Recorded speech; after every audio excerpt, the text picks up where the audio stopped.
So yes, I'm very concerned about valuations over the next 10 years. Based on where valuations that are right now, your returns are going to be close to zero. And look, you've already had 2 years of a zero rate of return, which means you've had 2 years. If you were expecting 6% growth each year, you have not done that.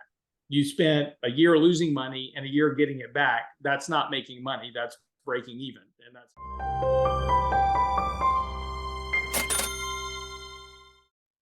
Welcome to Thoughtful Money.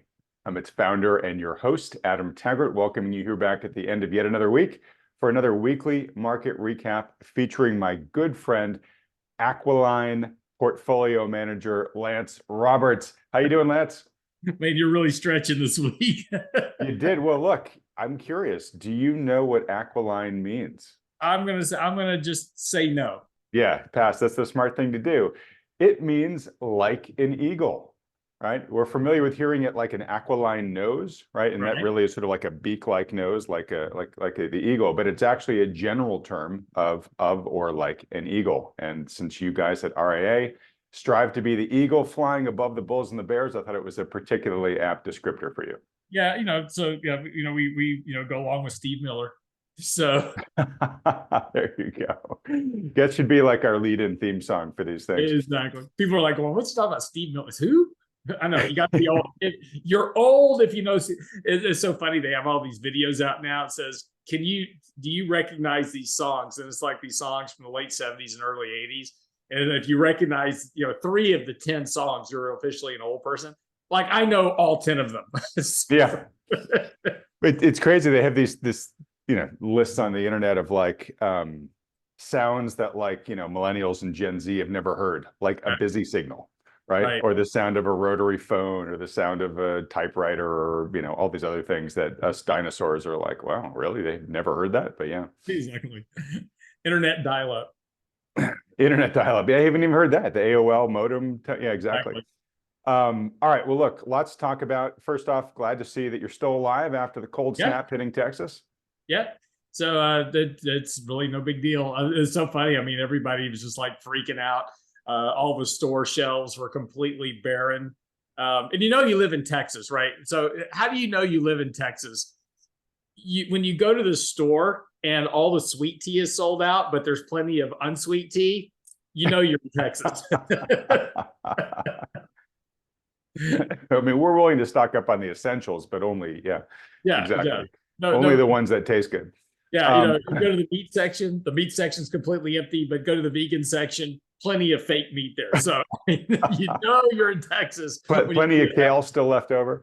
Exactly. All right. Well, look, lots to talk about, including the S&P knocking on the door of all-time highs. Real quick, just want to let you give any update you want to give about your upcoming event, because that's coming up close now. Yeah, not just real close. I mean, it's like next weekend. So this coming Saturday, not today when you're watching this video, but this following Saturday, we're going to have our event with Greg Valliere talking about presidential election cycles. Adam will be there, myself, Michael Leibowitz talking about bonds. We're going to go through the markets, outlooks, all this about how to invest in this year as we get ready to head into what is likely going to be a fairly contentious presidential election with all kinds of potential outcomes. Greg Valliere is a really, really great speaker, and he's politically agnostic. So he just talks about the facts, the data. So it's not like a political commentary, but it's the impact of politics on the markets and how to invest for it. So it's gonna be really great. It's we're opening the doors at 7:30. Feature breakfast. We're gonna have several presentations going in the afternoon. Feature lunch. And then Adam's going to narrate a panel for us where we'll take live Q&A from the audience. So if you have questions, I would love to see you there. We can't record this because of copyright issues, so it's a live event only. So we're actually having it in Hotel Sonesta in Houston, so you can book a room there, spend the night, and come to the conference the next morning, and then get back to the airport, which is really easy from that particular hotel. It's a straight shot back to Intercontinental Airport. Sorry. Tickets are online now, though, so go to realinvestmentadvice.com, click on the banner at the top of the page. I've got lots of emails from people going, where's the banner? It's top of the page, realinvestmentadvice.com. Just click that link. It takes you right to Eventbrite, and you can buy your ticket. Great. And folks, I think I did this last time. I will have a link to the actual conference page down as the pinned comment underneath this video. So if you want to get there quickly, just click on that link and go. That'll help. Yeah, I'm always looking forward. I mean, I'm looking forward to the event. I always enjoy events like these, Lance. I mean, one for the idea exchange and to hang out with you and Mike and others there in person is going to be great. Can't wait to see the main keynote.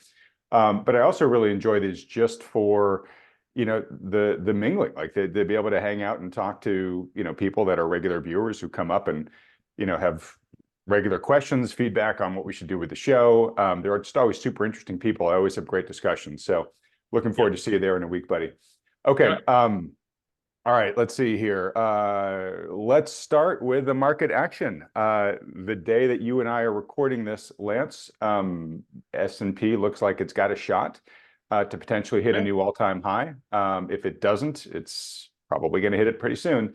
So what are you seeing in this market action? Is this looking bullish to you? Is you getting concerned about valuations? I know you have a piece out where you're saying they're still at risk. So what do you think? Well, it's right now, in the short term, valuations don't matter. We talk a lot about fundamentals and earnings and these type of things, but from day to day action, it means nothing. Very interesting chart out on Twitter this morning, talking about what do you think the biggest driver of the markets is? And by and large, it's Fed policy. And then earnings are kind of coming second, and third is liquidity, which is Fed policy. So really, by and large, it's not earnings, it's not valuations. We don't invest on fundamentals anymore. We invest on what the Fed is doing and whether or not they're expanding monetary policy or not. So that's what drives markets. And so just a couple of things here is let's not get too overly excited just yet. Yes, markets have rallied here for a couple of days, which has been nice. And, we are, starting to push up. The NASDAQ did set a new all-time high earlier this week. And yes, the S&P will follow here at some point. But right now we're still within this consolidation range. We're just trying to break out above it on Friday, but we're right there.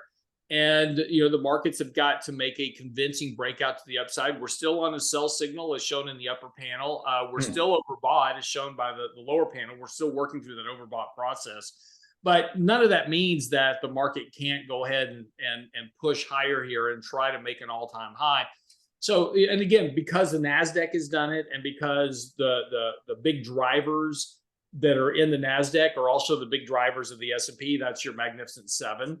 Considering those are what's driving the market once again this year so far, we'll probably see that new high sooner than later. And it is what it is. I mean, just because markets are on a sell signal and they currently are overbought doesn't mean markets can't gravitate higher short term. It does suggest, though, that upside is probably limited, which has really been the case this year. Ever since we've kind of triggered the sell signal, markets really haven't gone anywhere. We just kind of traded back and forth. We keep we rally a little bit for a couple of days and we sell off for a couple of days and rally for a couple of days. And that's really all that's been going on here, really ever since mid-December. But again, that's also, that's also bullish because markets are consolidating. They're not selling off, which means, and one thing we've seen repeatedly is at the end of the day, like the markets will sell off early in the day and then rally into the end of the day. And so buyers are showing up in those institutional hours at the last part of the day to step in and buy stocks. That's kind of what you want to see. And that's very bullish. In 2 weeks, and remember, we talked about this specifically back in last October when markets were selling off. We were deeply oversold. And we said, hey, we're going to get a year-end rally. One of the key drivers, there's going to be 3 drivers for that. 1 is negative sentiment. 2 is year-end positioning. And 3 is corporate buybacks.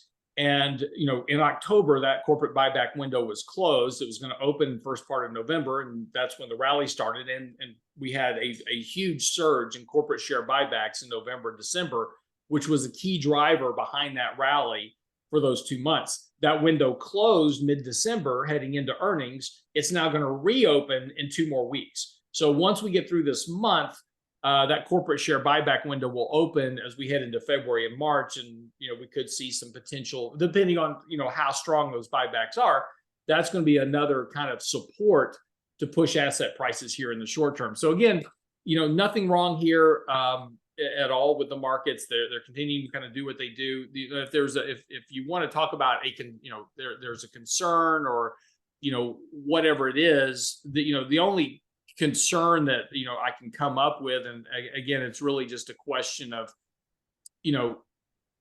how the markets are behaving. We're back to the same type of analysis that we were doing last year. The big magnificent seven, which is, Google, which is in your communication space, Meta, which is in your communication space, Apple, Microsoft, Nvidia, which is in technology.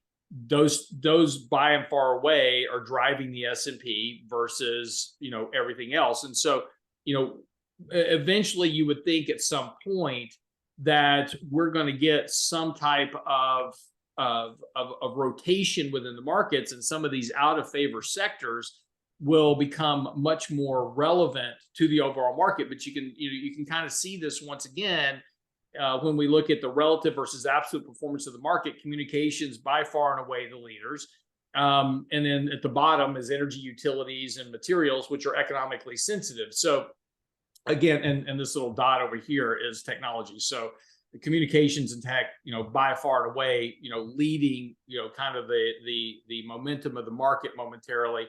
And we would expect that to change at some point, but this was the story of all last year as well. Right. And the same thing, and the same thing really goes if we take a look at factors, which are all the different kind of forms of what drives the market, whether it's small cap, mid cap, large cap, mega capital growth, mega cap growth, those type of things. We see momentum, mega cap growth, the large cap stock driven indexes. Those are leading the charge, and everything else is just kind of dragging along. Gold miners are way out of favor. Equal weights dropping. So we're seeing that same kind of rotation in the market so far this year that drove the market most of last year. That's disappointing because it leaves a lot of stocks out of the race, but it is what it is. Right, and it's interesting to see ARC down there in that bottom left quadrant, because I believe, correct me if I'm wrong, is it's showing it really is the Mag 7 that's pulling everything up, right. That even the rest of technology is being left behind. Yeah, and same thing with RSP is fairly down here and heading towards oversold. Small caps, international markets. Remember, we had all this conversation last year that international is cheap relative to the U.S. It's going to be the place to be. And it's already underperforming this year by a significant degree. A lot of the rally that small caps had in November, December, they've given that up. So, again, we're just seeing that migration out of those areas back into this handful of stocks where it's more, two reasons for that. One, it's high liquidity. It's easy in, easy out. So if I'm managing a couple of $1 billion or $5 billion or $100 billion, it's easy for me to buy Apple, Microsoft, and Google. I can shove a lot of money in there. It doesn't affect the price of the stock. And if something goes wrong, I can get it out fairly quickly without devastating the stock price. Can't do that with all these small cap companies. The second thing is that it's what we call earnings certain. These companies, we know going into earnings season, they're going to crank out their earnings, right? They're going to, Google, Microsoft, they're going to have earnings growth. Amazon's going to have earnings growth. We're going to see that on the data side of their business. So from an earnings certainty standpoint, we see that there. And if we look at earnings overall, earnings growth is expected to come from technology and communications. Pretty much everything else is going to have flat to negative earnings growth this year. A little bit coming out of healthcare as well, but not nearly to the extent of the drivers being technology, communications, kind of really just driving that whole earnings growth that we're expecting to see out of the market.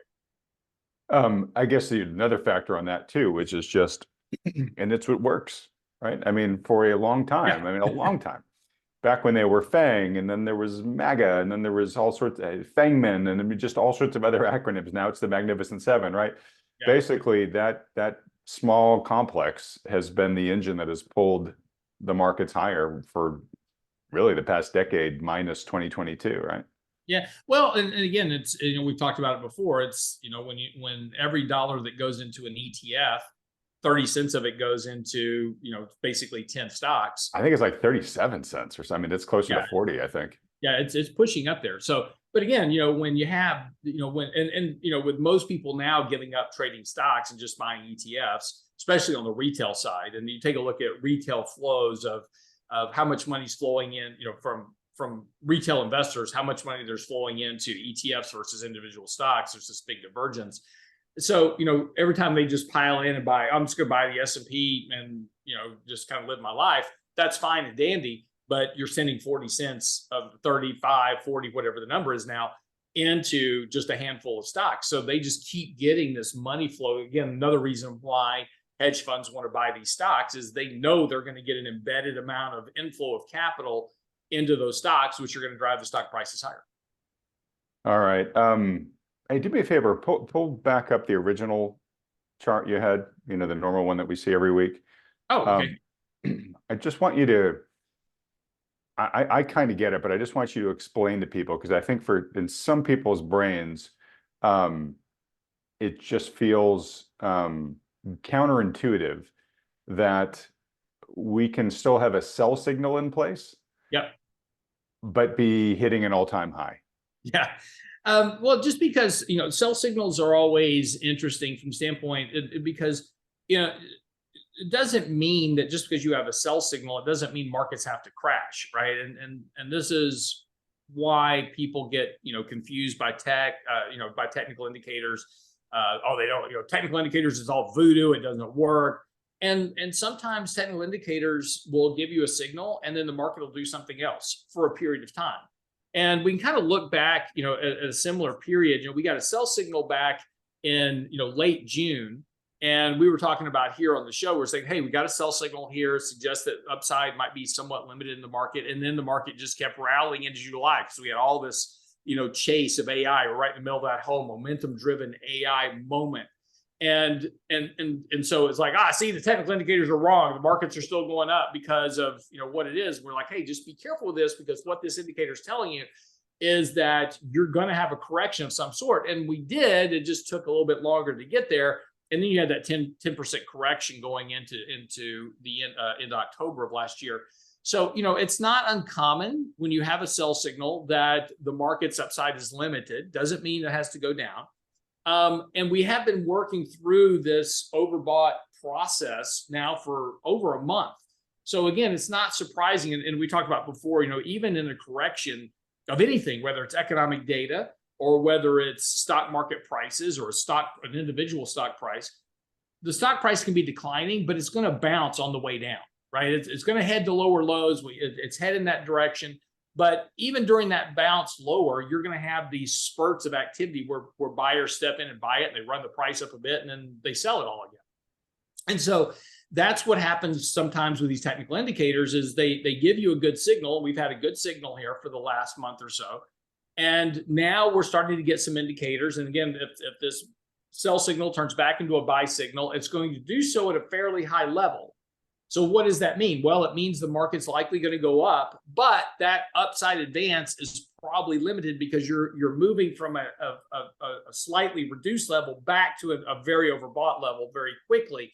So the upside of the market is going to be a lot more limited. So in other words, instead of seeing another 15% advance like we saw in October and November, where we started from extremely oversold levels, see, this was a perfect setup back in October, late October, September, and late October, because we were very oversold on multiple levels. And that gave the market room. You had very negative sentiment.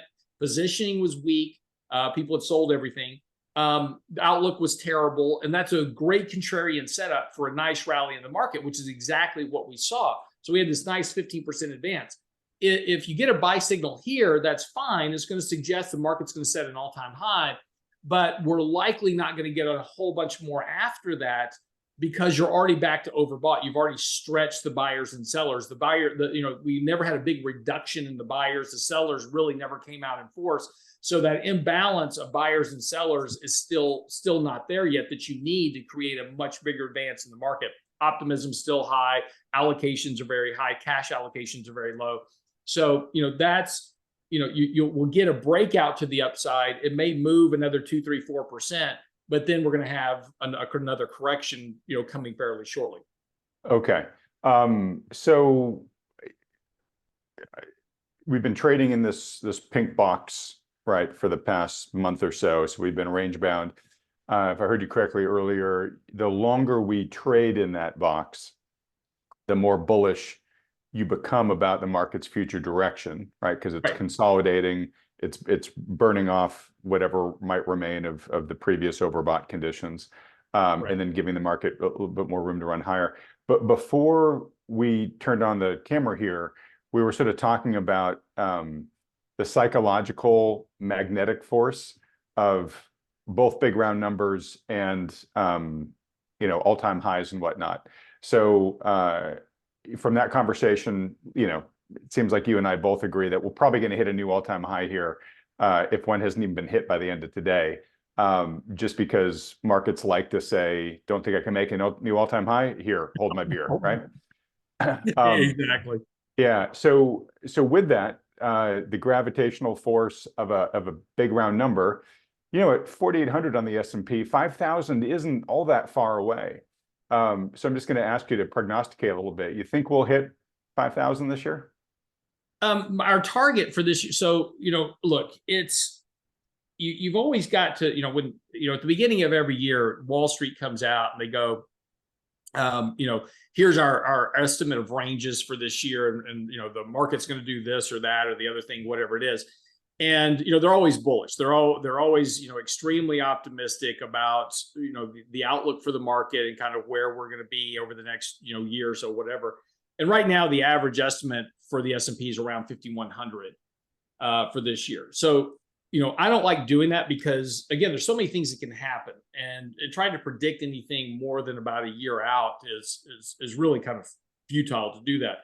But that's why, we do this analysis that we publish at the beginning of every year, which looks at a variety of ranges in the market. So if you take a look at valuations, earnings growth, those type of things, and then we can say, okay, look, if we have a year where we have multiple expansions, so it's a year where we increase the multiple of the market, but we don't really grow earnings that much, which is kind of what we saw in 2020, last year in 2023. Yep. We had a big year, multiple expansion, market was up 22%, earnings didn't really grow that much. So if we have that, if we want to say, look, we're gonna be at 24 times earnings at the end of this year on a multiple expansion basis, that's 5,200. But if we do have an economic slowdown and we have to reprice for lower earnings, then you're probably talking about a historical multiple closer to 19, and now you're talking maybe 4,600 in that range, somewhere around there. So there's nothing that, and again, this is just how the market's going to process data this year. A lot's going to depend on the Fed, whether they aggressively loosen policy or not, whether or not you have a recession. Whether or not economic activity is going to generate the earnings growth that people expect. And so from that, you can build kind of a range of estimates that run anywhere right now from about 4,200 to 5,200. So you've got about 1,000-point range. That's really anybody's guess of how this year turns out. All right. And I was just sort of thinking, as we get closer to 5,000, do you get this increased like tractor beam pulled to it? Yeah. Just because Absolutely. of the psychology, right? We want to ring that bell. Yeah, no, absolutely. If we can break the site, so the all-time high is right around 4,804, and we're knocking on that door right now for an all-time high. So we're not there yet. We haven't set it as of Friday while we're talking right now. We haven't done it yet. Doesn't mean we won't by the end of the day.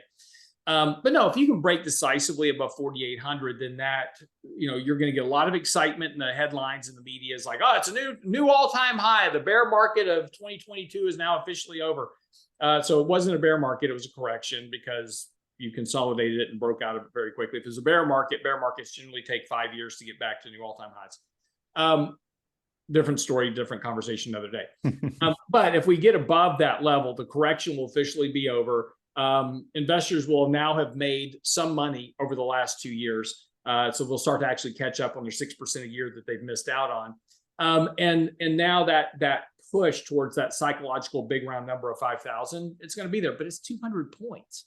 200 points on 5,000. I mean, it's not that it's, 10%. So, it's not that big of an advance from where we are right now. But again, that's about average for what we would expect in a pre-presidential election.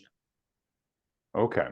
All right. Well, look, I got to move on from here just because we got a ton of other stuff coming up. But related to this conversation, you do have a new piece out. It's titled Q4 earnings season gets underway with low expectations. This just sort of seems like more what we're used to, right? You like to call it millennial earnings season, right? Where everybody gets a trophy, right? We keep ratcheting down the expectations. So at the end of the day, everybody can step over it and declare victory. You get a lot of charts, a lot of other stuff in that piece. Anything about it you want to highlight? Let's do that. I do want to note in there, just because it's relevant to what we were just talking about, you do have a section in there called Valuations Still at Risk. And so I do want to get a sense for your level of comfort right now with general market valuations, given that we're at this breakout point, right? If you're concerned, presumably if you're concerned about where valuations are today, if they jump higher from here in the short term, I'm going to guess you're going to get even more concerned about valuations. Right. Well, look, I'm a fundamental investor at the end of the day. When it's all said and done, we look at fundamentals. In the short term, fundamentals don't matter. Valuations don't matter. Value in the course of 12 months. So again, the crime that we have committed as Wall Street and the media on individual investors is that we have turned the markets into a giant casino. Look, shows like yours, shows like mine, shows like CNBC, we talk about stuff that's here and now today, right? It's like, oh, this is happening in China, or this is happening in Israel. And so we all immediately gravitate trying to figure out, what does that mean for the markets over the next 1 day, 2 day, 5 day, 10 day? It really doesn't matter. What we should be doing, if we were being prudent, analysts, we should be saying, look, over the next 5 years, this is what the market should do based on these economic drivers. What happens between 1 year and 5 years is irrelevant. But when you're talking about fundamentals, it takes time for these fundamental plays to work out. And so you've got to give them time. The problem is the average holding period for investors is now less than 4 months. So what's the point of talking about valuations that are going to take 5 or 10 years to play out when your holding period's 4 months, right? So, valuations matter, and they matter a lot because valuations are what will ultimately drive your returns over time. And it is a function of just how math works. So if valuations are expected to contract because they're very elevated right now, and we expect a valuation contraction over the next 10 years, your returns will be closer to zero or less. If you have a good valuation multiple, and you can make the case for a valuation expansion over the next 10 years, your returns are going to be high. So it's just simply that. But see, we don't even talk about that. We're all focused right now. I've ranted on this a good bit on our show last year, talking about the biggest fallacy and the biggest crime that individuals do to themselves, and the reason that the majority of investors are not successful at investing their own money. And again, I'll say the majority, not all. But most people are not successful at managing their own money because they benchmark their performance from January the 1st to December 31st and look at an S&P index, which has nothing to do with your financial outcome.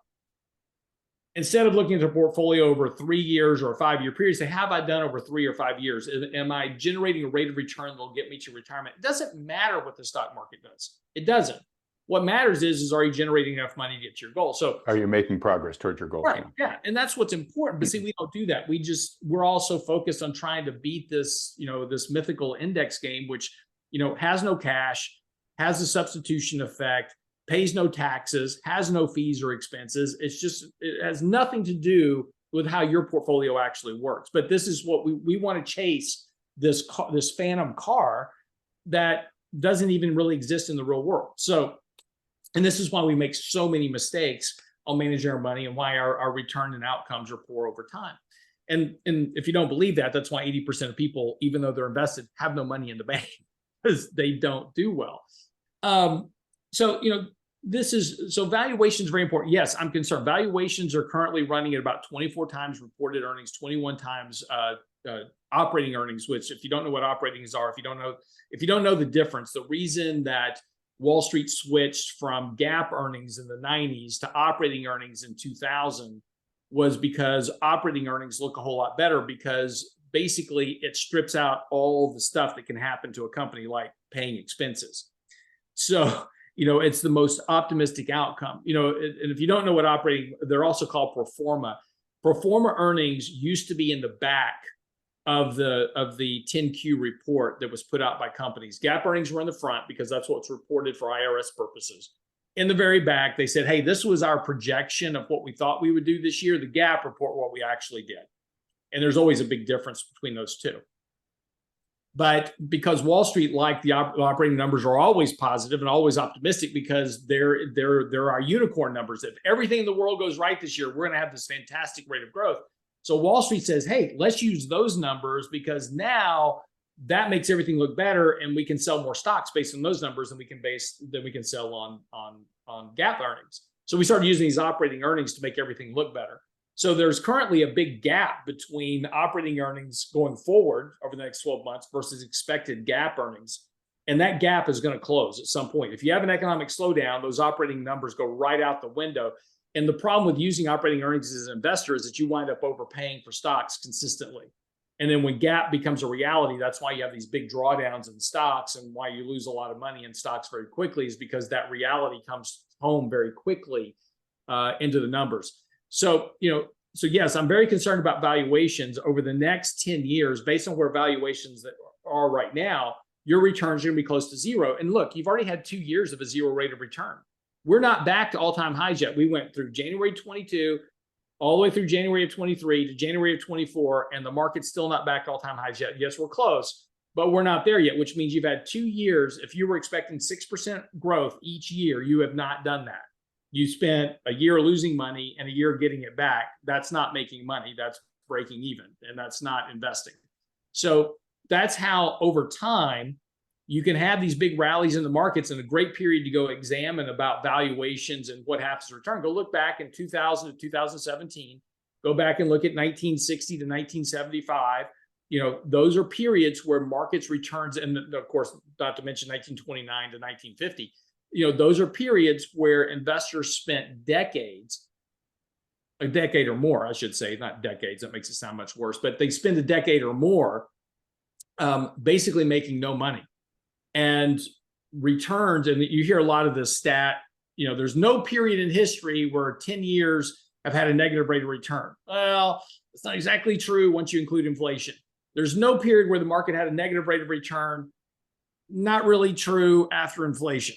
There are very long periods, but even if I have a 20-year period on a nominal basis, making 1% over 20 years ain't getting me to my goal, right? So valuations matter a lot. We just don't recognize that now because we're so tied up in our 4-month window that we're trading stocks. We're not looking at the long-term ramifications of what's going to happen to our money over time. Got it. All right. Well put. One quick clarification. You kept mentioning GAAP earnings. I just want to, and then you talked about the gap between pro formas and GAAP earnings. When you're talking about GAAP earnings, you're talking about generally accepted accounting principles, GAAP. Right. That's what that acronym stands for. It's basically, because companies have to report on a regular basis, the GAAP standard basically tells them what's acceptable. In other words, you just can't make anything up, report it willy-nilly any way you want to try to make it look as rosy as possible. You actually have to follow these specific accounting rules. And again, because they kind of bleed all the fun out of it, that's where the pro forma stuff got, it started getting more attention because Wall Street realized it could sell that sizzle, right? Exactly. So, and again, and GAAP earnings are also known as reported earnings. So when you hear the term reported earnings, that is GAAP. That's the same thing.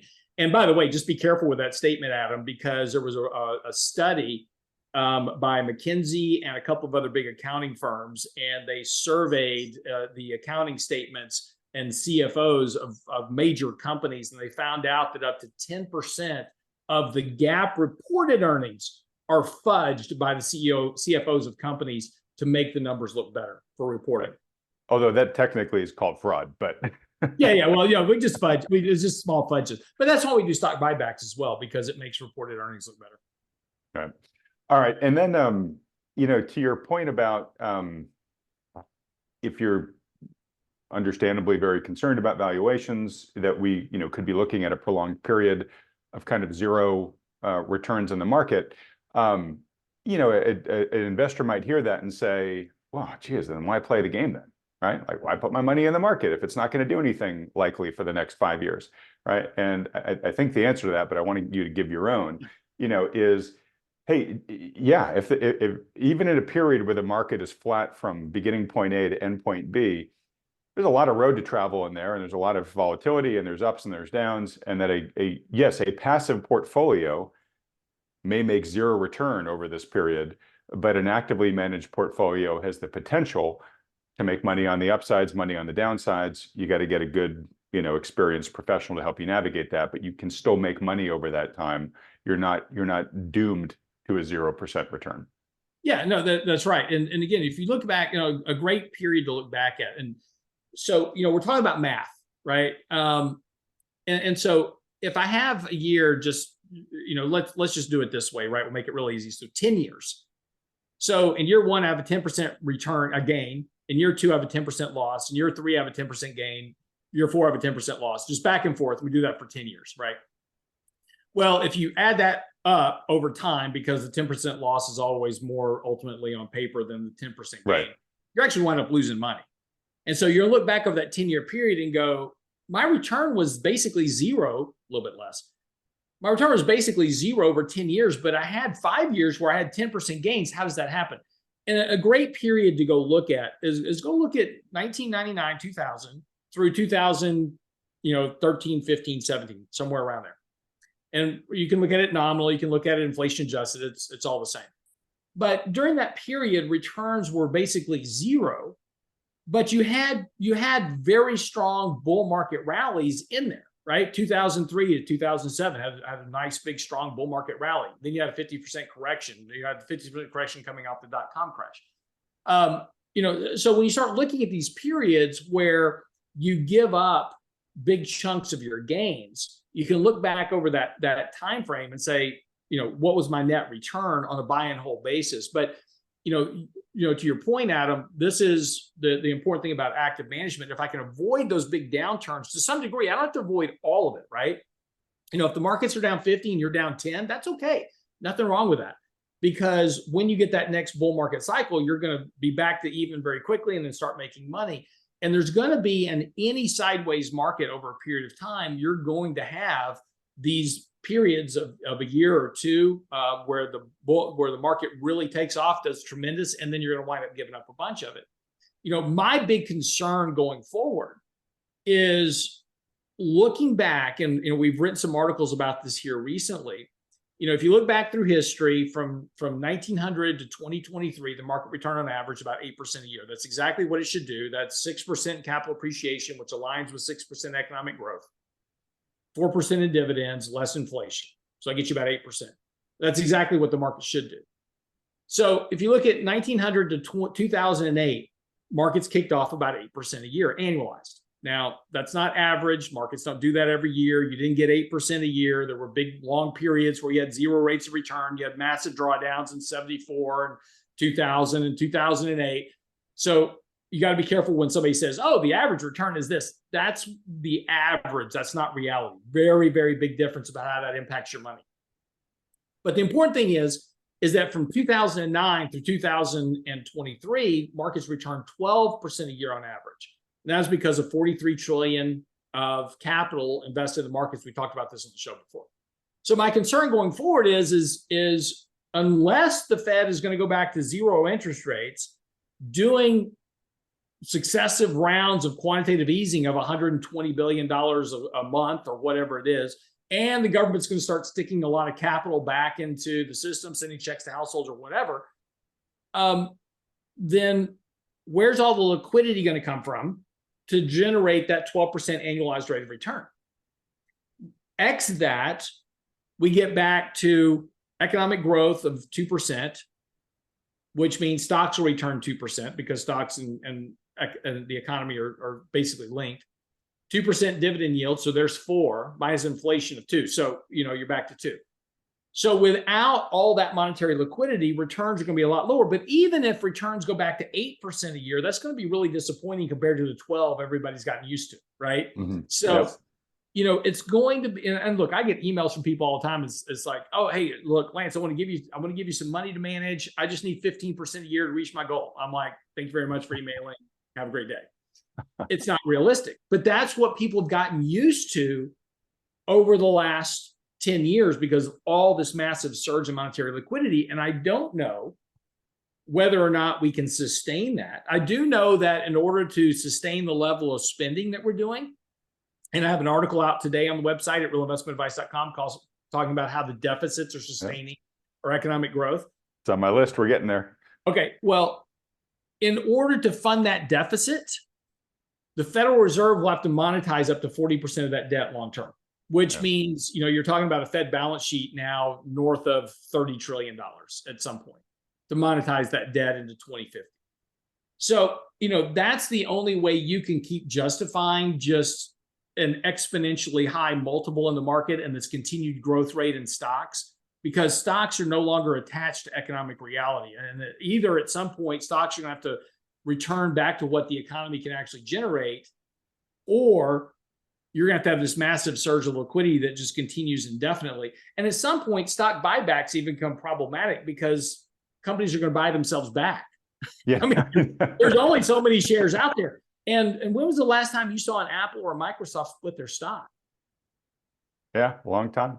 Yeah. This is sort of getting to the Stephanie Pomboy, like she's like, look, there's so many things out there right now. I really don't know what I have confidence in, except that I think that the pressure release valve for all this is going to be, and she was talking about this more in the short term, but I know she's talking about it long term as well, is going to be the dollar, meaning the purchasing power of the dollar is going to be sacrificed, right? So the Fed goes and monetizes all that stuff, regardless of what the reported inflation rate is, the dollar's just going to buy less, right?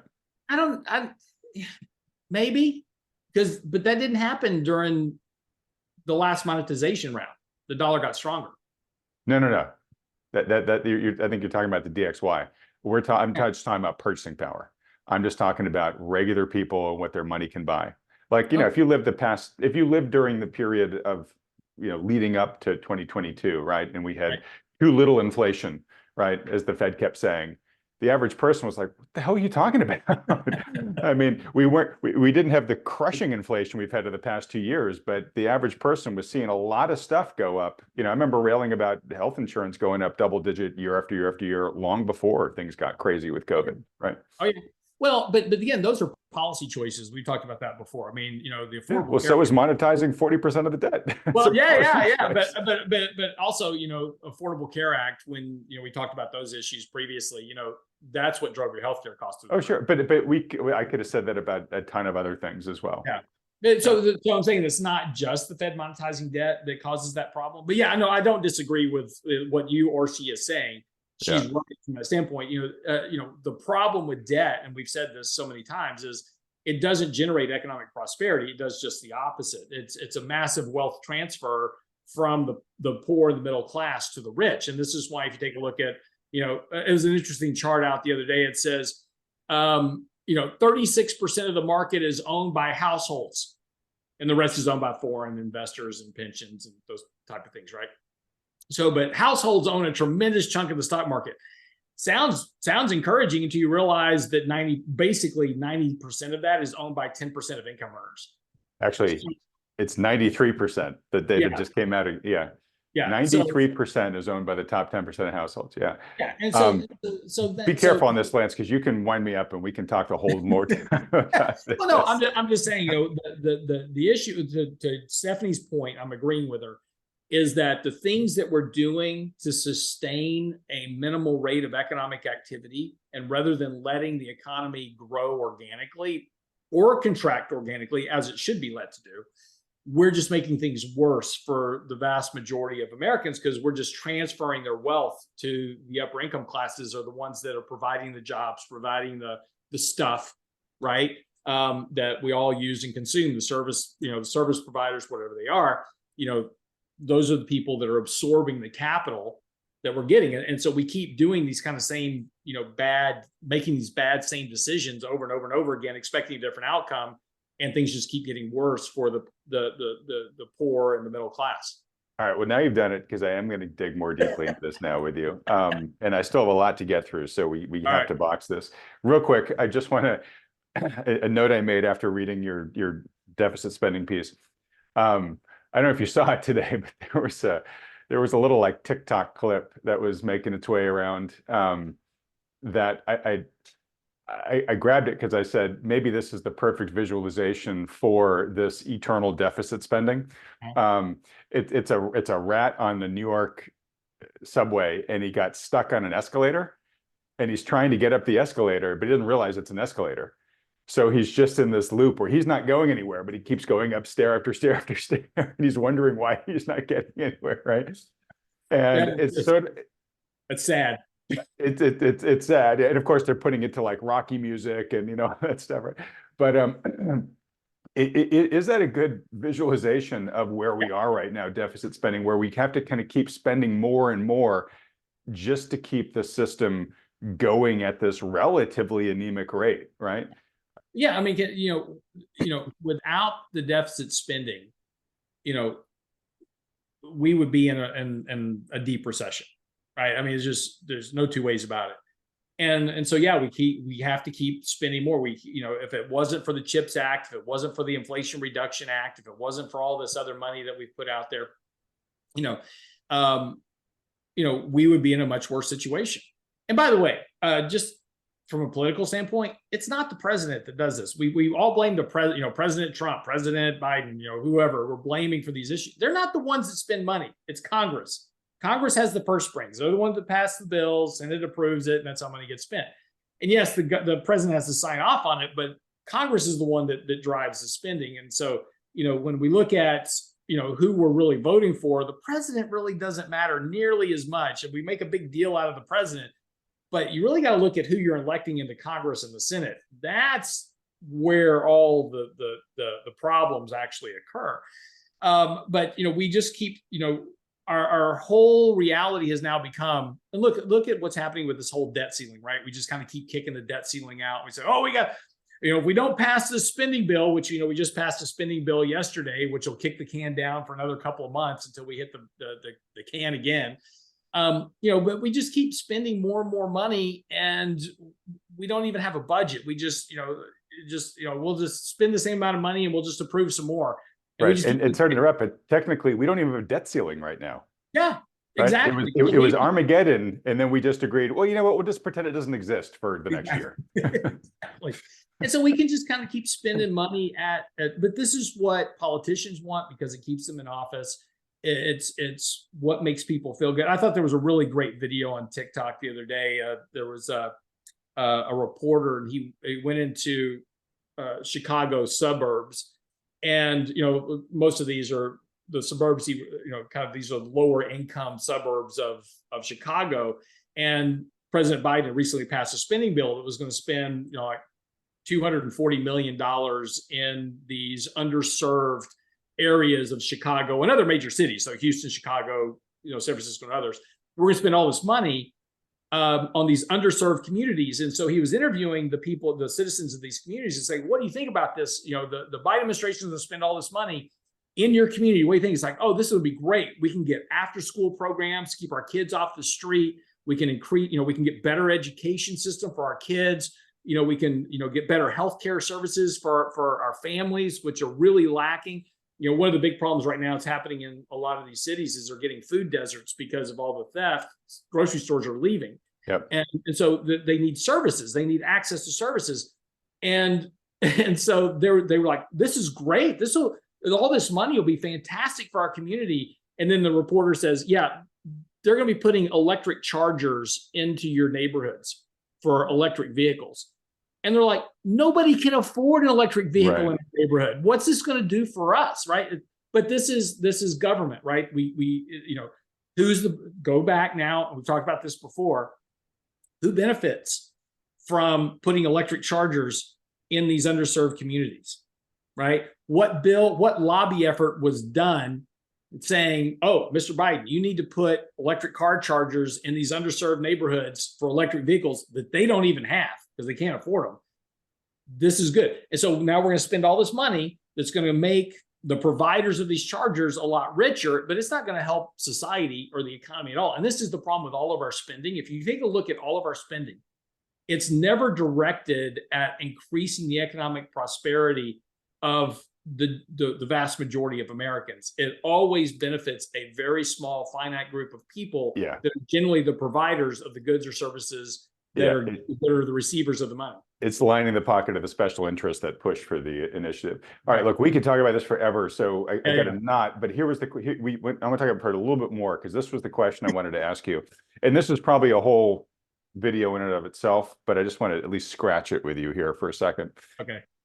So to your point about how this is the way the system works, and basically, you know, the more spending we do, the more it has to be funded, the more it's funded and monetized, you know, that whole circle of spending and what we might want to consider to be fiscal abuse to a certain extent. It manifests in increasingly transferring wealth from the many to the few, right? And here's the question I just wrestle with, which is, how do we get out of that? Like, that's the issue I find myself sort of thinking about late at night, is like, I just wish I had more optimism, where I felt like, oh, well, here are some other options where that might end, right? I don't see that many. I mean, short of the really bad ones, you know, the system breaking down, the currency failing, you know, or just, you know, civil unrest where enough people just grab their pitchforks and say, we're done, and they march on the White House, right? Do you have a different view? Yeah. Like, I'm looking for optimism here. Yeah, no, look, there are so many things that we could do, right? Let's take an easy one right now. You know, one of the big concerns is our Social Security welfare system. Okay. Yeah. But real quick, let's talk about not just can, but likely, right? Yeah, no. I can think of a lot of great things we should be doing, but I just don't feel like we're going to. Well, that's my whole point, right? We have a choice. And, you know, it's like with anything, you know, look, you're really, let's take it from a different perspective, right? So you're really out of shape. You haven't taken care of yourself. You've been overeating, eating for years. You've been drinking heavily and smoking cigarettes. Okay. Now, you have a couple of choices. Either you can start by making small changes, right? So I'm going to stop smoking, but I'm still going to drink and eat too much, right? And then once I kick my cigarette habit, then I work on my drinking habit. And each one of those fixes are very tough to do, but it's not just this massive life-shattering alteration. Right. You're not going cold turkey overnight. Yeah. Correct. You can do that a little bit at a time and improve your health and make yourself live longer and have a much better life. Or you can keep doing that until you wind up in emergency care in the hospital and the doctor says, here's your choice. You either quit drinking, smoking, and overeating today, or you're going to die by tomorrow, right? And all of a sudden, you have to go through this massive shift. And this is the same thing in our environment today. We have choices. If we could elect, and again, it's not the president. Get rid of this idea that the president is going to fix anything, because he's not the guy. It's the people in Congress and the Senate. That's who we should be. We should be spending our effort on electing the people in Congress and Senate that are going to make better decisions for us as a population, right? We have 330 people, we have 550 people directing the outcome of 330 million. Elect better people. And so the point is they could be making small decisions today to start moving us in the right direction that would be very less painful.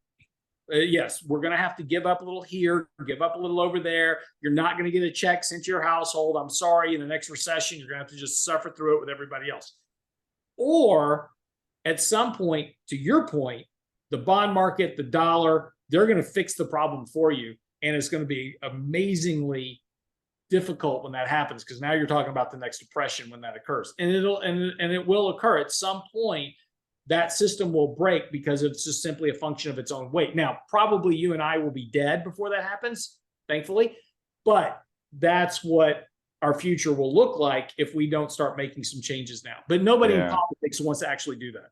Yeah, okay. So you're not making me feel any better. I'll earmark this for us to be able to talk about this. I'm just not seeing signs, even glimmers of green shoots, that we are moving towards the type of even small incremental at first reforms that you're talking about. It really does feel to my eyes that we are the only thing that's going to wake us up is the heart attack. It's the massive coronary that we hopefully survive, and then we maybe start listening to the doctor. But Well, this is because citizens have learned how to vote themselves a paycheck. So once you have gotten to the point where citizens are voting themselves a paycheck, that is a very difficult thing to change. Okay. All right. All right. Sorry for that depressing diversion. Let's get back on track here. Okay. Gosh, all these could be And just none of that has anything to do with today or the market going up. So well, not with today, but all right. So I want to talk about the reverse repo program and the BTFP. okay.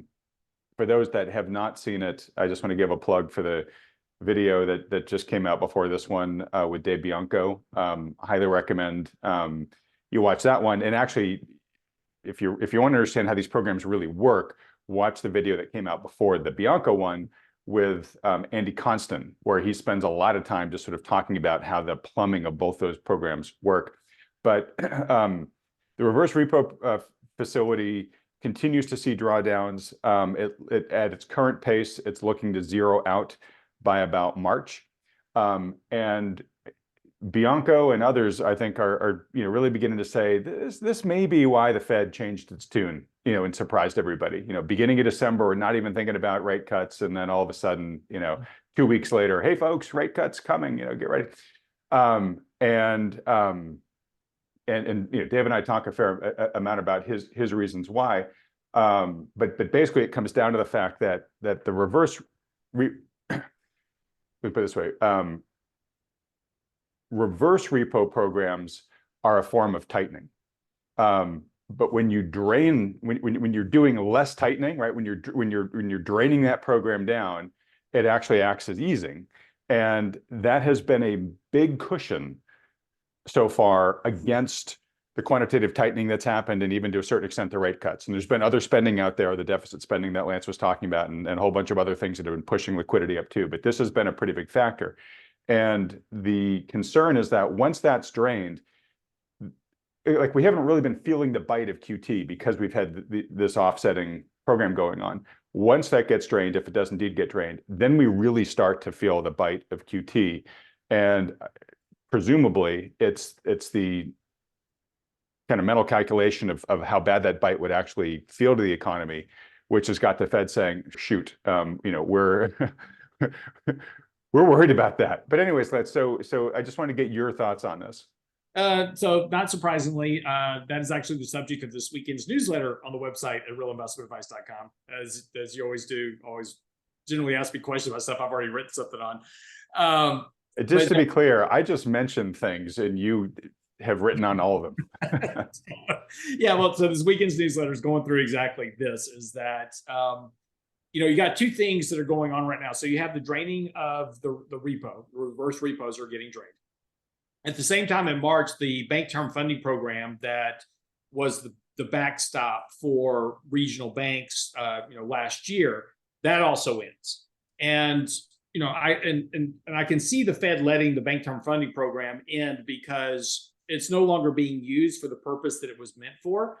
It's now being gamed by the banks. So the banks it's being abused. I have the stats here. Yeah, and it's just gone crazy. Keep talking. I'm going to pull up a chart of how it's been used, because you can see that now that folks realize that it's just free money, it's going through the roof. And again, this is the problem with all this stuff, right? Is that when we do these things, the markets are very smart, and they go, hey, wait a minute, you mean I can borrow at this and I can loan at that and I can pick up the arbitrage in between?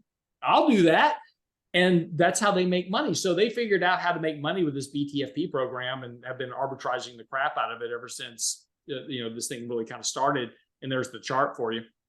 Yeah, look at that green shade. You can see that's where word got out on how sweet a deal this was, and then everybody just started borrowing from it. So not surprising at all, right? And so I can see them letting that program in because it's not being done anything. But the reverse repo is a different issue. And I think we talked about this previously on the show, but just a quick recap. If you go back to 2018, in September of 2018, the Fed was hiking rates, much like we're doing now. And the Fed said, hey, we're nowhere near the neutral rate. And that freaked the markets out because the Fed's tightening, hiking interest rates. We were doing basically a QT at the time. And so the markets started freaking out. We were down by 20% over the next couple of months. And by December, the Fed hadn't hiked rates anymore come December. But in December, Donald Trump is threatening to fire Jerome Powell and all this. Markets are down 20%. And so Jerome Powell says, oh, we're a lot closer to neutral rate than we thought. I mean, just this complete 180. And then by June, they actually started cutting rates. And then by September, they're engaged in these massive reverse repo operations to bail out the banking system. Now, we didn't really have an idea of what was going on at the time, but there was all kind of recessionary indicators that were going on. We had inverted yield curves. You know, the NFIB was signaling all kinds of recessionary signals out. Everything was telling us a recession was coming, and we were just months away from a recession. And then the trigger, the catalyst, the match that lit the fuse was basically shutting down the economy because of the pandemic, just threw everything into a recession. So, but we had plenty of clues that something was wrong in the system. And so here we are today, very similarly. You know, the Fed's hiking rates, and all of a sudden in 2 weeks, they go, well, we're nowhere near the neutral rate, but now we actually really are 2 weeks later. And now we're starting to talk about rate cuts and potentially ending QT and restarting QE later this year. It just tells you that there's some financial stress. There's some fractures in the financial system somewhere that we may not actually see. But we have inverted yield curves. We have economic data that's telling us a recession is potential. We have a potential for a recession. You know, we talked, I think it was last week, we talked about, you know, having the tender and the logs and everything built to make it fire. We just needed a match. We're just waiting on the match. What that match is going to be, we have no idea. But everything is there. And I think what what's going on with this reverse repo system and what's happening with the banks, and, you know, it's just telling us that there's a lot more fragility to the system than what the markets think. And, you know, markets are rallying up at this point, not really paying attention to the risk, but I think there's a lot more risk there. Yeah. And the market's priced in, I want to say not even 6, I think 7 rate cuts for next year. I mean, it's just like on crack. Yeah. So, you know, so what's interesting about this, and I'm glad you mentioned the recent discussion that QT itself is potentially going to end by like end of Q1, because that's a new rumor that's going around right now. And when, you know, Powell had his surprise revelation at the press conference, you were out that week. Mike Leibowitz was here with me recapping it. And, you know, we talked about this. And Michael said, yeah, you know, either the Fed really believes this stuff, that it's going to achieve the immaculate disinflation and it's going to have a baby soft landing. And yeah, now's the time to start cutting because you don't want to wait until you get down to 2% inflation. He said, or it's spooked by something that it's not telling us. And it seems now as more and more of this stuff begins to become a little clearer, probably was the latter. That the Fed probably was freaked out about something.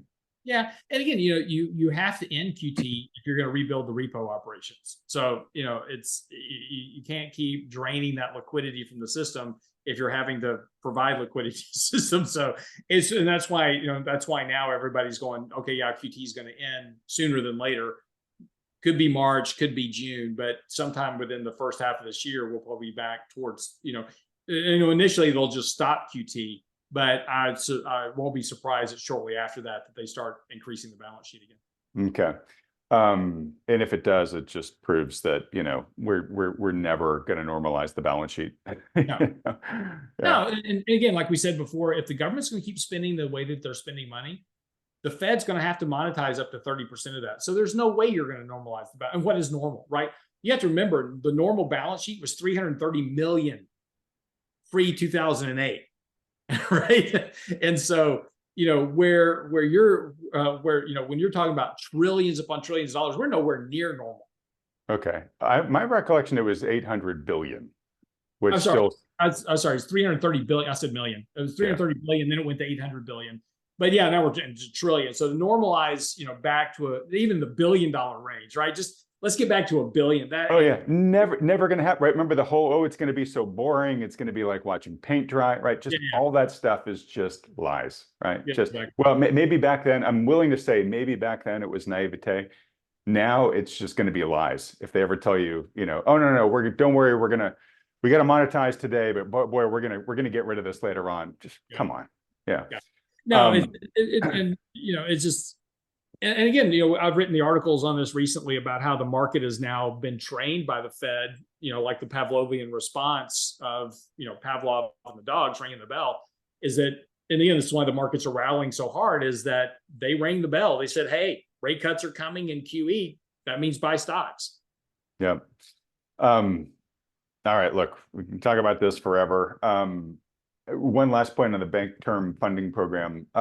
So in the conversation I had with Andy Constant about this, I asked him, hey, how worried should we be about this expiration, right? Because it does look like it's probably going to be ended. And he said, I'm not that worried. And the main reason why he said he wasn't that worried, because, I mean, what I was asking is look, a lot of the assets that were impaired at the banks that the rescue operation was designed to help get off their books for a year, they're in even worse shape right now. With yields are higher now than they were back then in March of last year. So are these banks ready to reabsorb these bad assets? And he said, well, look, not entirely sure what's going to happen, but he said what could certainly be done is the banks can just, the very last day of the BTFP program, it's a 1-year lending program. They can just go back and reloan everything, and they can buy themselves another year. Yeah. So basically, who knows what's going to happen? But to me, that feels like something that if it's available, yeah, why wouldn't the banks just do that and say, yeah, this has been good. We'll just set the ticker for another year, and we'll worry about this a year from now. Yeah, look, if there's any, you're going to know very quickly. So come March, when this program ends, if the Fed renews it for another year, there's a lot of problem with the banks. Well, I don't know if they necessarily have to renew it for a year, but it's when you borrow from the program, it's a year borrowing.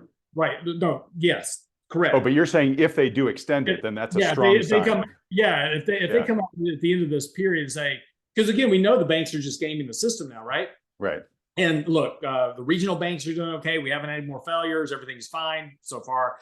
But that's what I'm saying, is that all of a sudden, if the Fed says, we're going to push that, we're just going to let that program run for another 12 months or so, that's just telling you that there's more problems with those regional banks because of the delinquencies, et cetera, than what they're telling us. But again, remember, Credit Suisse passed the Fed stress test as they were being absorbed by UBS. So yeah, exactly. Yeah, the Fed gives you a pass, and that and the $5 probably won't even buy you a Starbucks coffee. Right. All right. I need your lightning round answer on this one. Yes, sir. 2 words. So one of the things that Bianco and I talked a fair amount about was his concerns, and I'm using him as a proxy because a lot of people I've talked about recently share these concerns, that inflation may very well surprise to the upside later this year. And I know your partner, Mike Leibowitz, just wrote a piece that says, will we have another sort of 1970s style resurgence of inflation? How worried are you guys at RIA about that? Not? Okay. You said lightning round answer. Do you want me to actually explain it? Explain it for 60 seconds, but yeah. Okay. You'll see an uptick in inflation, but you're not going to go back to seeing the 9, 10, 11% rates that we saw previously, because we don't have the economic capacity for it. Debt is disinflationary. The more debt we add on, it's more deflationary. You don't have the manufacturing backdrop. Services are slowing down. So all the money that we injected into the system that created the inflation to start with, that's leaving the system. So now, if you send checks to households, you're going to have another big surge in inflation. But in the short term, if we see a pickup in economic activity, you're going to see an uptick in inflation, because inflation tracks economic activity.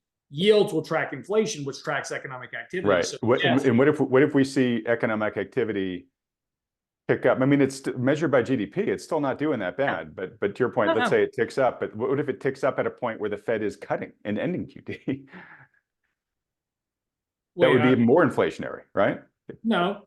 If economic activity, so economic activity is running about 2% for the fourth quarter, right? So we average analyzed last year, we're probably running close to 3. So if you say, well, economic growth is going to be 4% this year, then inflation is going to be about 4%. So you'd see a pickup in inflation from 3 to 4%. That's what you should expect. Yields should be between 4.5% in that environment. But just to be clear, if the Fed does make good on, hey, we're actually going to do 3 rate cuts next year and end QT and whatever, doesn't that potentially suggest it could be even more inflationary? No, because rate cuts and QE as a function are disinflationary. If you go back and look at inflation during the 2009 through 2020, before we started going crazy with checks to households, inflation ran close to 2%, economic growth was close to 2%, and yields were basically, depending on the maturity, between 0 and 3%. So that's all those are going to be aligned to some form and fashion. Now they're going to go up and down based on economic activity, but Fed rate cuts does not translate into economic activity. Okay. All right. Oh God. Because you're not look, quantitative easing, and this is the big mistake that everybody makes. All quantitative easing is an asset swap between the banks and the Fed. Yep. That's it. Right? Yep. There's no now it does creep into financial assets, so we can have that discussion. I'm not even saying it, but yes, it creeps into financial assets because the banks then loan the money to the hedge funds, blah blah blah, loan the reserves to the hedge funds, etc. But it doesn't create money supply, and it doesn't get to the household. So you don't get increased economic activity inflation from QE because it never gets to the household. Right, but you said rate cuts aren't inflationary. I mean, rate cuts theoretically stimulate the economy, get spending going, all that type of stuff. Not really, no, because because again, and actually there's a chart in the article today on the website. Here, let me see if I can just find it for you real quick. I'll just show you. 1 second. All right, no worries. Yeah, I just we're gonna have to put it. Once you pull up your chart, we're gonna have to put a pin in this because this is an important and interesting discussion, but just one that deserves way more time than I have to give it with the other things I'm trying to get through before we wrap up. I know. Here, hold on. Let me just share this real quick here. So this is federal surplus deficit economic growth. So obviously, the more deficits you have, hold on, back up real quick. So during this period from 2008 to 2020, so that big spike right here on the end, that's the 20 COVID bailout. So you can look at over that period ahead of that whole period where we were increasing the debt. That's also when we're doing QE. That's also when we have zero interest rates. Economic growth was flat. And this is nominal, by the way, this is not real. Inflation adjusted, so it's just nominal GDP growth. So we just kind of rolled along at about 3% nominal growth for a decade. And so we never saw that. Now, during that same period, remember, interest rates were zero by the Fed. And again, there's no historical correlation between bigger deficits leading to higher interest rates or Fed cuts leading to higher interest rates, because again, that's all a function of economic activity. So again, when we come back and we look at all these things about what went on, even all this monetary spending that we did all during 2008, 2009, just this massive spending growth never actually translated into economic activity. Only during that COVID spike did we get inflation and a pop in economic activity, and now that's rolling off again. So, we spent $43 trillion and all this money from the government, the Fed, QE, all this to get 5.7 trillion of economic growth. There's not a translation between QE, economic growth, inflation, and interest rates. Okay, fascinating. All right, I want to dig more into that, but like I said, I got to put a pin in it. Next week. All right, so RIA saying we're not that worried about inflation resurging later this year. No. Whoa, back that up. Whoop, okay. No, we think inflation will tick back up, but it's not going to 9%. So we just have to be clear about, are you talking about a resurgence of inflation back to double-digit levels, or going from 3 to 4%? 3 to 4%. Very likely that's going to happen, depending on what happens economically. And 5, 6? Probably not. Okay. All right.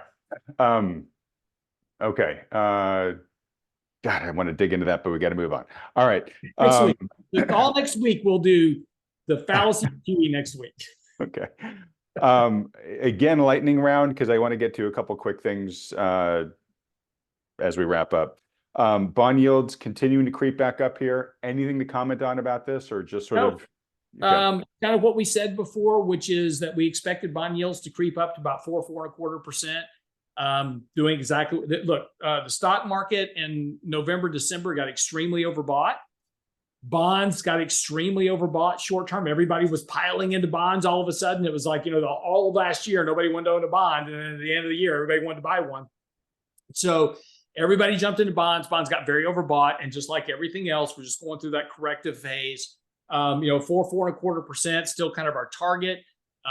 You know, and again, once we kind of get to that level, we're starting to work off that big overbought condition, and probably somewhere in the next month or so, we'll have a good entry point to add to bond exposure for this year. Okay, great. So as you begin to see that entry point emerge, looking forward to you letting us know on these weekly programs. Yeah. I'll let you know it's after I buy my position. Okay. So we got a ridiculously low jobless claims report that just came out. It was the second lowest level reading that we've had since May 1969, right? So what was it? Something like 187,000 jobless claims were filled. Is this something we should really take note of, or is this just a factor of weather that you know, cold weather, people couldn't go out there and make their claims, and you know, don't freak out about it. Or I shouldn't say freak out, but don't place a lot of weight on this until we see more data. No, I would, you know, look, yes, that's partly true. You know, the kind of the polar vortex keep people inside. We'll probably see a pop in claims next week. But there was a really interesting video out earlier this week, and it had like 1 million views on it. And so I went to watch this more. And the video is this young kid, and he's like, and you and I have talked about the job opening labor turnover survey, and there's something wrong with all that data that says, oh, there's all these job openings, and yet we have employment being a very different story. And so he talks about how he sent out 1,400 resumes through LinkedIn and Indeed and all these different, you know, recruiting services. He's just, you know, sending out tons of resumes. 1,400? 1,400. And he said he got a job. And the only reason he got a job previously was because the hiring manager, they went to school together. So that's how he got into the door. And of course, you know, people are telling him, like, oh, we have to do cold emails. He's like, look, I've done cold emails, hot emails, medium rare emails. I've called, I've done everything, right? Not able to get a job. And so I go, well, probably something wrong with you, right? So I said, well, let's go look at some of the comments. And again, this thing has like 1 million views. So there's thousands upon thousands of comments on this video. The vast majority was like, yeah, same problem. Sending out resumes, not getting a bite. And so, and look, this is all anecdotal. I'm not saying this is a scientific survey by any stretch of the imagination, but this has been my suspicion for a while about jobless claims as well as job openings. Companies aren't laying off people, right? We're not seeing big terminations because companies only hired back the employees they fired during the pandemic. In fact, there's a really great analysis out that was out this morning. You know, if President Biden's claiming, oh, I created 14 million jobs since I've been in office through the first 31 months, whatever.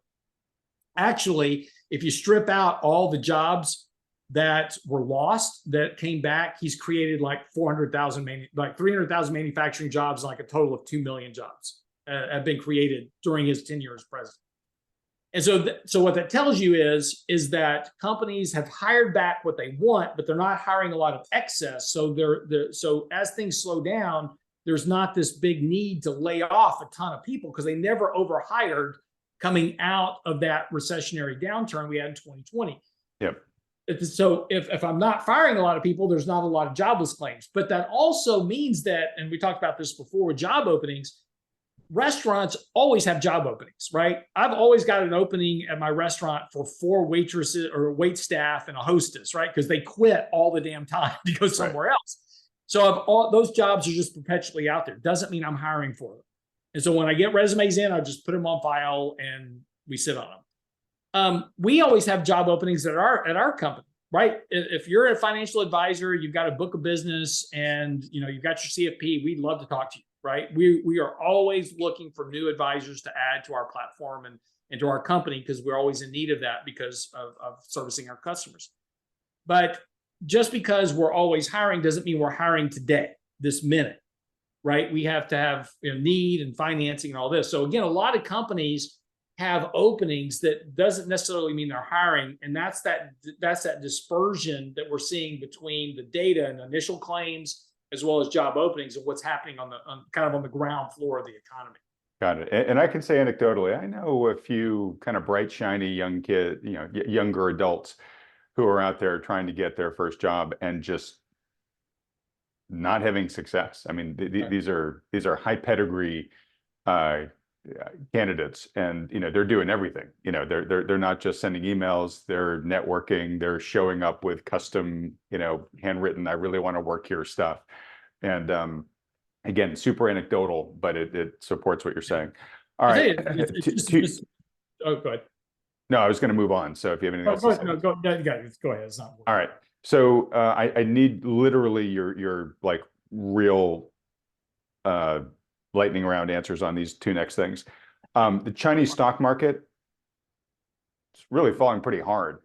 Rumors that they're calling in the plunge protection team there now. Main question is just, and by the way, not for nothing too, China's population just declined for the second year in a row, right? We're used to it being this huge growth juggernaut, but its demographics are starting to catch up with it as well. Right. Any expected blowback in the markets from this, from China's, capital markets struggling? You would have kind of thought that would have happened by now if it was going to happen, right? You would have seen a big roll off in tech or the markets here.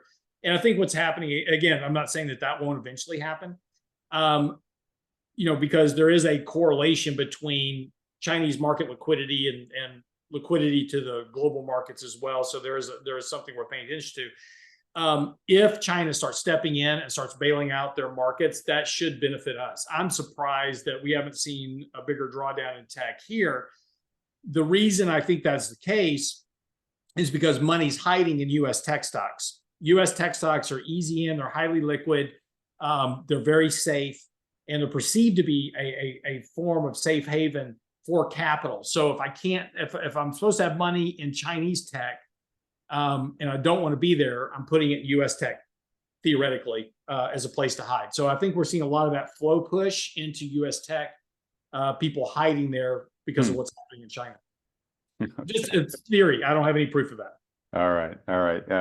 Kind of like what we've seen out here on the U.S. West Coast, where our real estate markets, have been one of the things that's been pushing them to these crazy levels has been capital flight from China. And these guys are price insensitive because they're like, look, even if I don't care if I'm buying into a housing bubble, if it corrects by 50%, at least I got 50% of my money out, right? Exactly. So you're saying there's almost a similar thing going on with U.S. tech.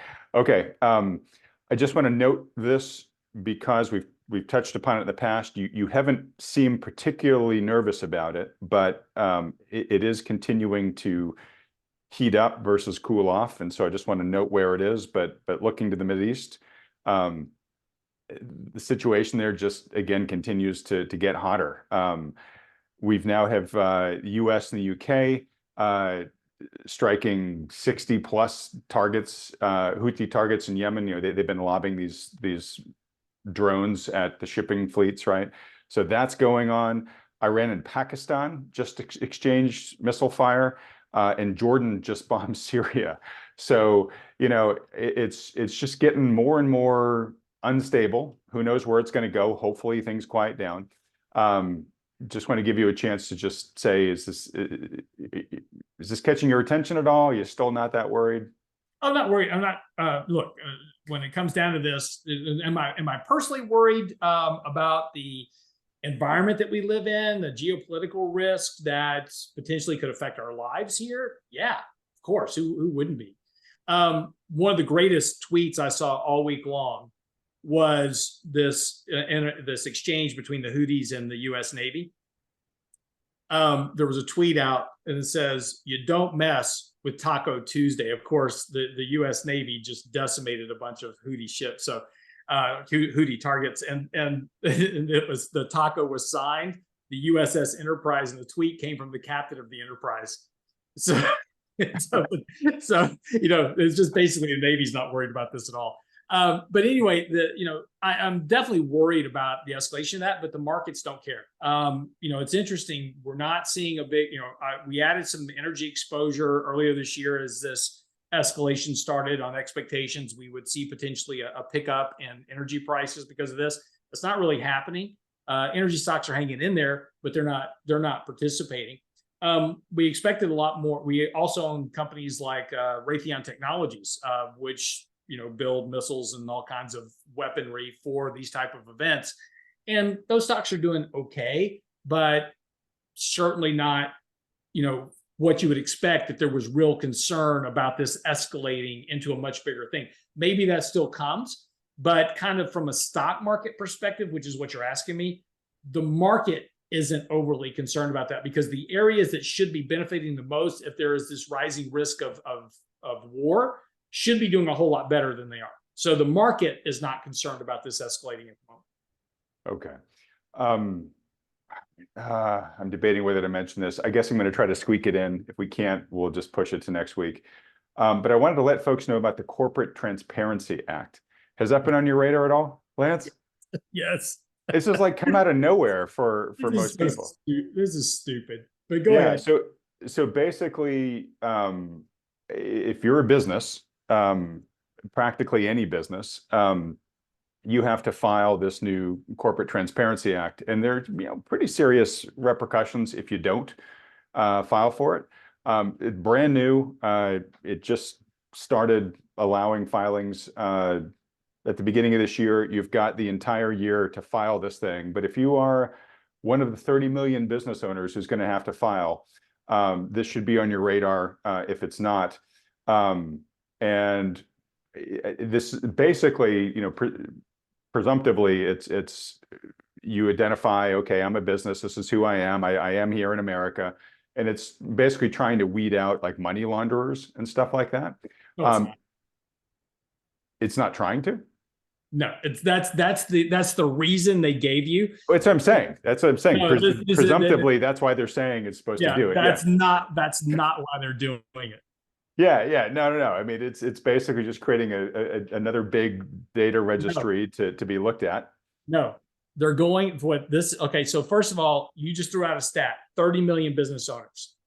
How many of those business owners have employees? Out of 30 million. Sorry? I said a lot of them don't. Yeah, 6 million of 30 have actual employees. So 24 million have no employees whatsoever. What are those for? Why do I have 24 million businesses that have no employees? What are they doing? Sole proprietorships or? No.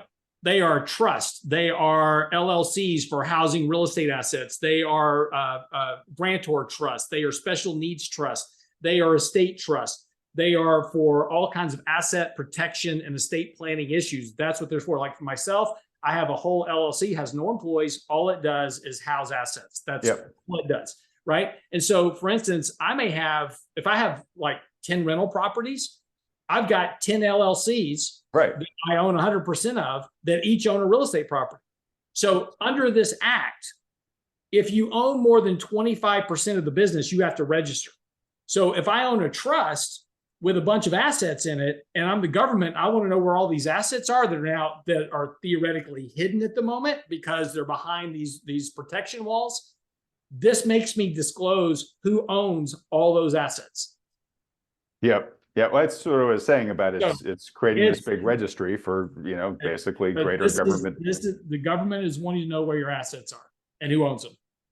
And it's also unconstitutional. But other than that, yeah, and we could rant about this, and if we want to rant, let's rant next time on it. But I just wanted to make folks aware of this, because if you own an LLC like this that Lance is saying, or sole proprietorship or whatever, right, you've got to report this, and there's pretty big penalties if you don't.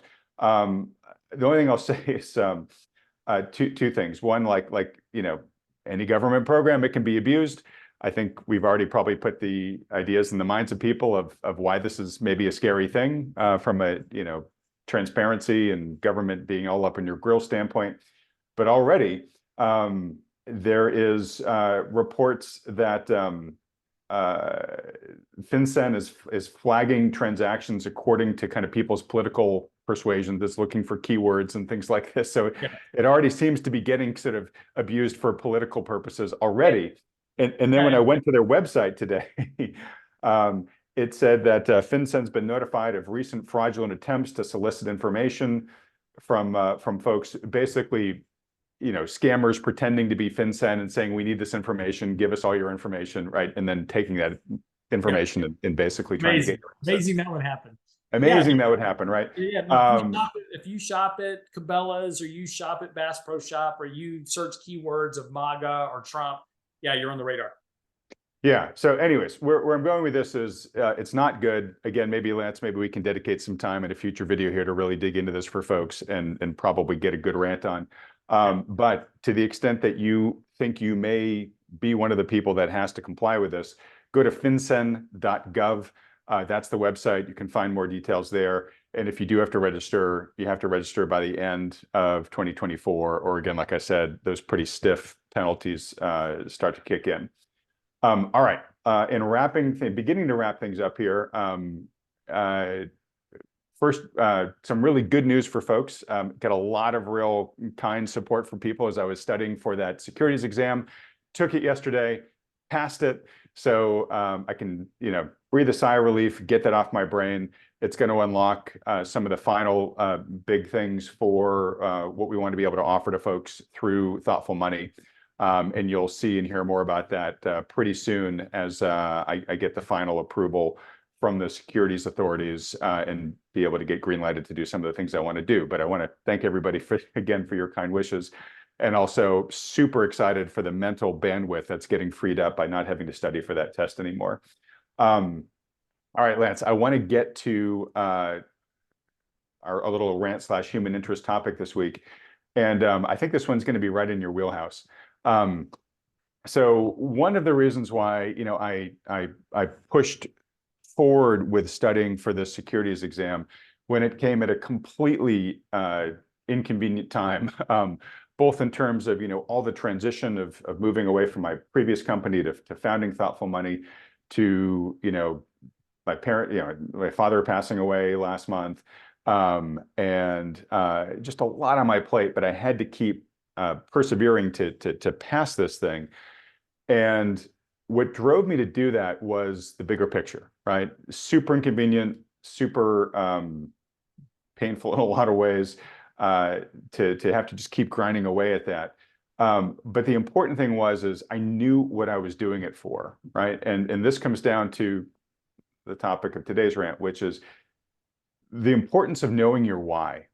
Right? If you know why you are, what you're shooting for and why you're going for it, that is sort of like the key element of the mental fortitude that's going to actually see you through to realize your goal.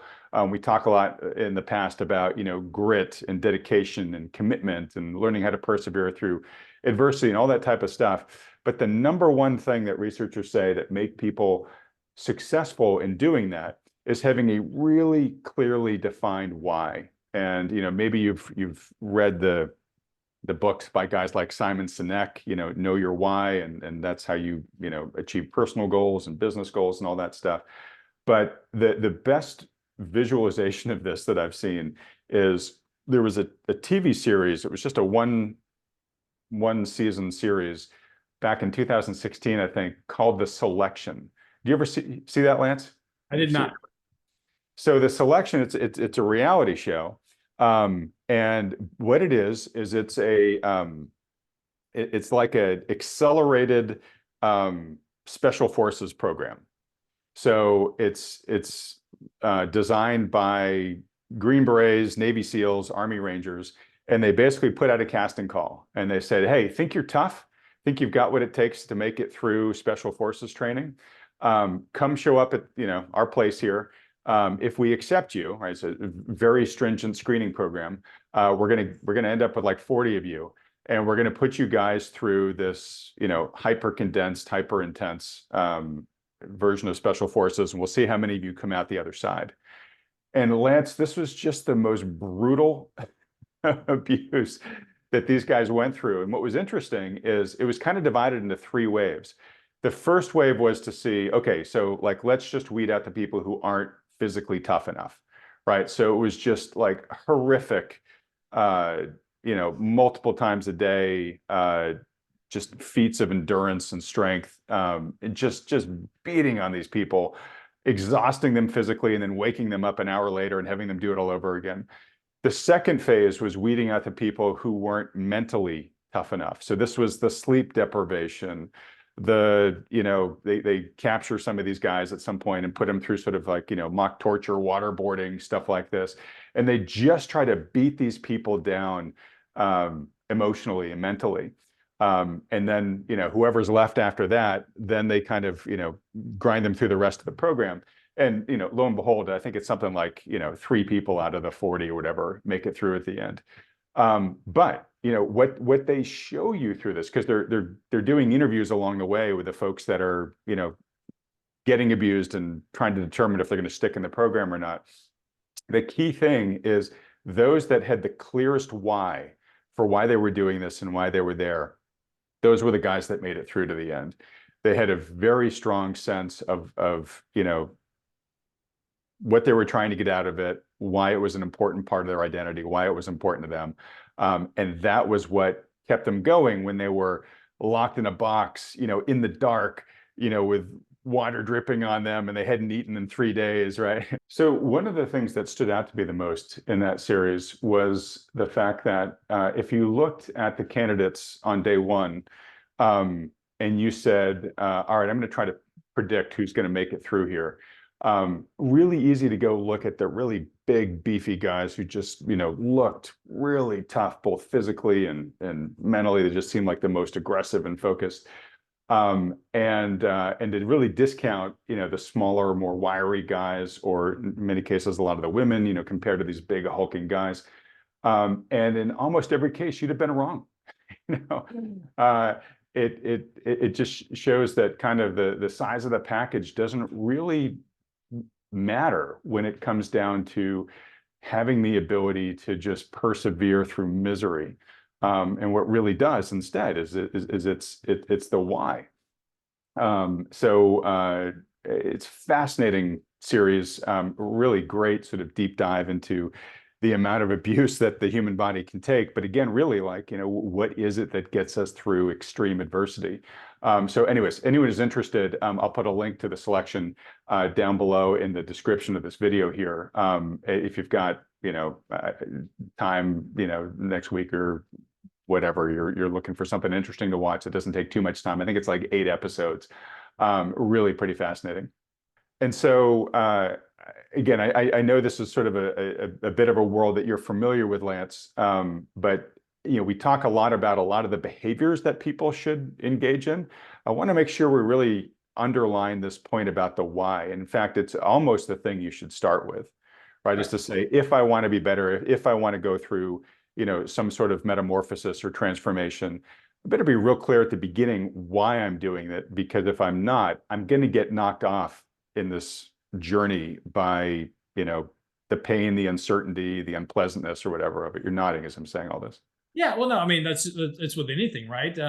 You can take an alcoholic as an example, and you can force them into rehab, but it's not going to work.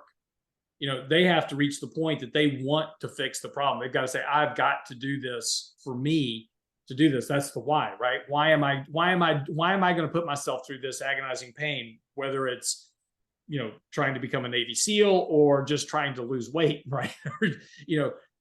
Those all require a dedication to reaching that goal. And if you're not fully committed to it, and if you don't understand why you're doing it, the first time it gets tough, you're going to say, okay, well, I'm done. I'm going to. Right. Because we're humans. We have those voices in our head that say, this sucks, right? Let's quit, go, you're hungry, go get the pizza, or, running is no fun. Just stop. Right. I mean, you're going to have all this pressure to capitulate, right?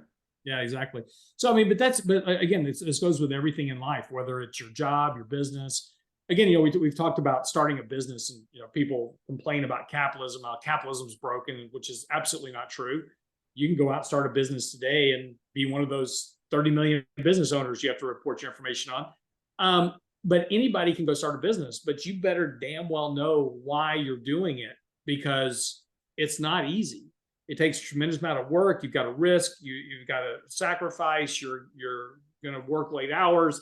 You're going to have to do stuff all the time that you just don't want to do. And that's just part of running and operating a business. So you better be well understanding, what my goal, what my objective is before you even start, because otherwise the first time you will fail, and you will fail. There's no doubt that you're going to fail along the way. Things are not going to work. You're going to hit hurdles. Things are not going to work out the way you thought. And you're going to quit, and you're going to, I'll go back to working 9 to 5. And that's okay. There's nothing wrong with that. But the difference between those who succeed and those who don't are those that are willing to have fortitude and go through that pain and come out the other side of it. Yeah, it's that whole, like, it's not how many times you get knocked down, it's how many times you get back up. And what forces you to get back up, what enables you to get back up is that why, right? Yeah. It's that I haven't achieved this yet. I know what I need to do. I know why I'm doing it. I can't lay down here. If it's going to happen, I got to get back up and try to make this thing happen.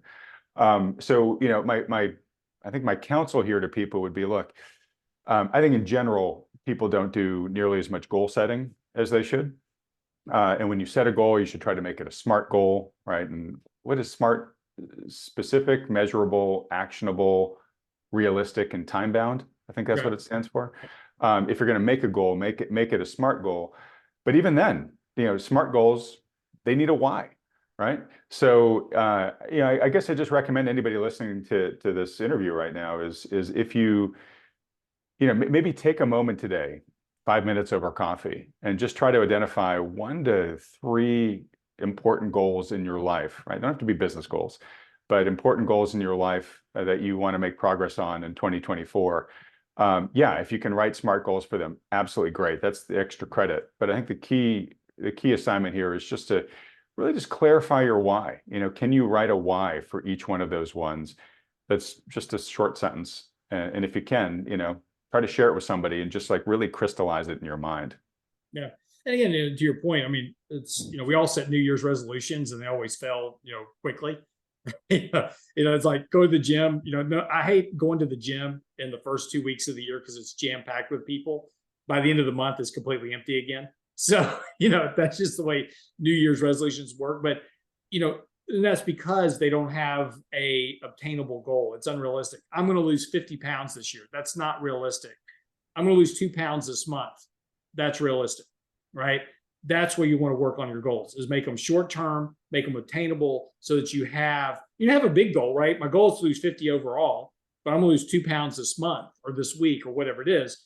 But make them small goals so that you constantly have success that you can build on and to move forward. One of the greatest things that I make my children watch is this guy he's a Navy commander for the SEALs. And he's like, the first thing you do every morning is make your bed. And the first thing you do when you're in SEAL training, you get up in the morning, 4 a.m., first thing you do is make your bed because you've already achieved something for the day. And if you can just do that, set small goals, achieve those every day, you're going to succeed over the long term. Yeah, we're back at the atomic habits, which we've talked about the past couple of times, which again, I continue to totally recommend that. But just to underscore what you're saying there, which is New Year's resolution, I'm going to go to the gym, right? That fails for so many people because that's a how, right? Yep. It's not a why, right? It's not even a what, right? The why is like, I want to be healthier, or I want to look better, right? Or I want to feel better, or I don't want to die of some sickness, right? And then the how becomes, okay, I need to get my weight down to this level, right? Or I need to get to this level of physical capability, right? And then the how becomes, all right, well, then that means I got to be in the gym at least 3 times a week doing these exercises, right? Or I need to lose those 2 pounds per week that you're talking about, right? So I think it's really important to really understand, a how isn't a motivator, right? It's the why, right? And if you're relying on the how to motivate you, you're going to fail. It's just not designed to, right? All right. Okay. So let's start wrapping up here. A reminder for folks, the Thoughtful Money Conference is coming up in just a little bit, well, actually just a little bit under 2 months now. So a reminder, that's going to be Saturday, March 16th. If you can't make the live event, we'll have replay videos of the entire event that will go out to everybody within 24 hours. All the details of the event are coming. I don't have them to share with you just yet. I will have them by next week. But I do want to remind folks too that we will be having a lot of discounts that we offer price-wise in advance of the actual date itself. There'll be an early bird price. There'll be a last chance to save price before it jumps up to the full price. And that anyone who is a premium subscriber to my Substack over at adamtaggart.substack.com, you'll get 50%, an additional $50 off each one of those discount prices. So your very low price premium membership acts as a pretty juicy discount card to the conference, and any other things that thoughtful money might do in the future that may cost money. All right, and if your why in life for getting out of bed in the morning is watching these weekly market recaps with Lance and I every weekend, please show your support for that by hitting the like button, then clicking on the red subscribe button below, as well as that little bell icon right next to it. Lance, as usual, I'll give you the last word. I don't know, but if you're a why on Saturday mornings to get up to watch this video, you need a different why.